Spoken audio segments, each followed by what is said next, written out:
Bueno, desde aproximadamente el año 1990, el grupo libanés Hezbollah ha mantenido conexiones con América Latina, utilizando la región como base para la recaudación de fondos y control político. Diversas actividades ilícitas como el narcotráfico o el contrabando han permitido que Hezbollah genere ingresos significativos que le permiten seguir operando en Medio Oriente. Un tema que queremos analizar hoy con Fernando Cocho, él es analista y especialista en riesgos a la seguridad nacional. Ha trabajado en temas de inteligencia y seguridad. En primer lugar, le quiero dar las gracias por estar con nosotros aquí en France 24 y preguntarle qué influencia real tiene hoy en día Hezbollah en la región de América Latina.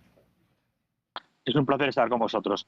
En estos momentos, Hezbollah tiene bastante influencia en algunos países como Venezuela, alguna parte de Brasil, e intenta entrar en otros países de Hispanoamérica o América Latina.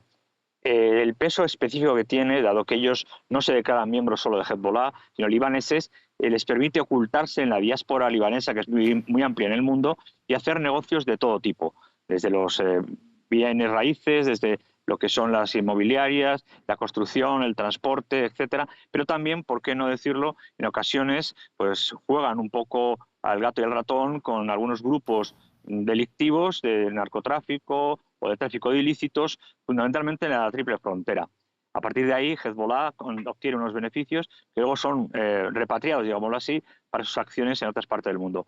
La actividad de Hezbollah en América Latina no es realmente una actividad que vaya a generar una ruptura social por ahora, ni vaya a generar un proceso de influencia político que implique una desestabilización de los países, porque ese no es su objetivo. Su objetivo es tener una salida económica, una salida de recaudación económica lo más limpia posible y lo más diversificada posible, dadas las sanciones que a lo largo del mundo tiene Hezbollah.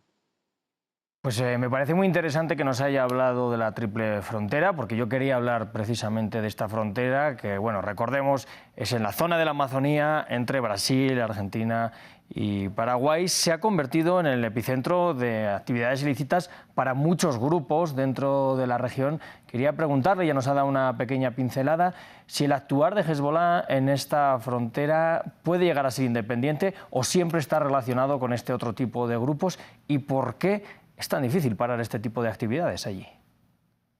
Es extremadamente difícil porque, bueno, primero voy a responder a la primera parte, perdóname.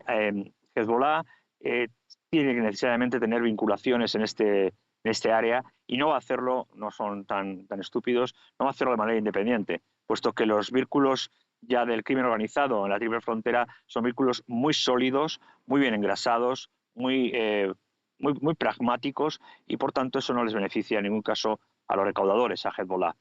Ahora bien, el problema de la triple frontera deriva en una mala gestión política, en una mala gestión de lo que llama la seguridad integral. La seguridad que hay en la triple frontera no es igual en los tres países que la someten.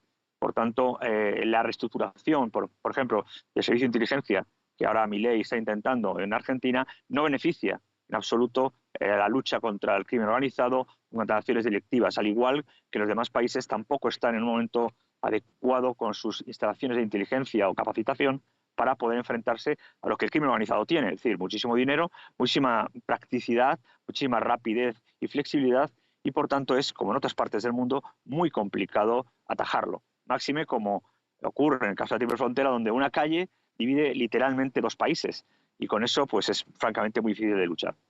¿Y qué haría falta, por tanto, para poder luchar contra este tipo de crímenes?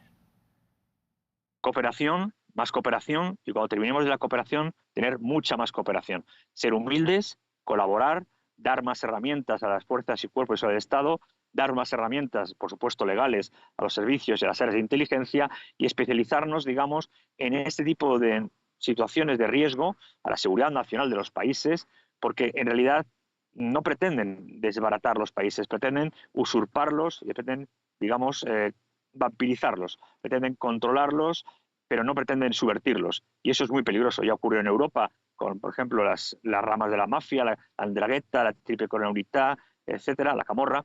Y la penetración al Estado, a los estados, a los gobiernos, es muy importante.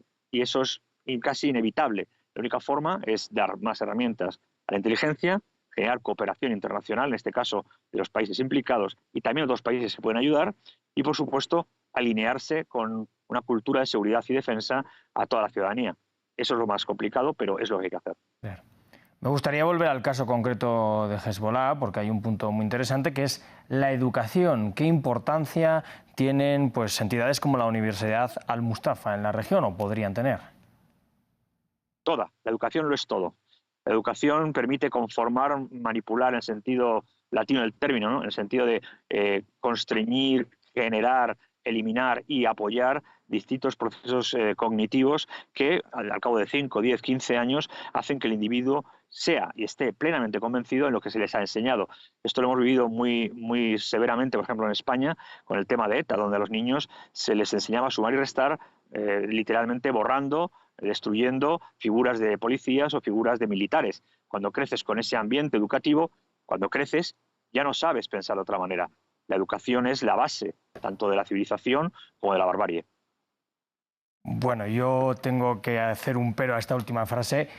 Yo tengo mucha familia en el País Vasco y desde luego nadie ha aprendido a sumar y restar con guardias civiles ni con militares. Igualmente le doy las gracias por haber estado con nosotros aquí en France 24. Bien.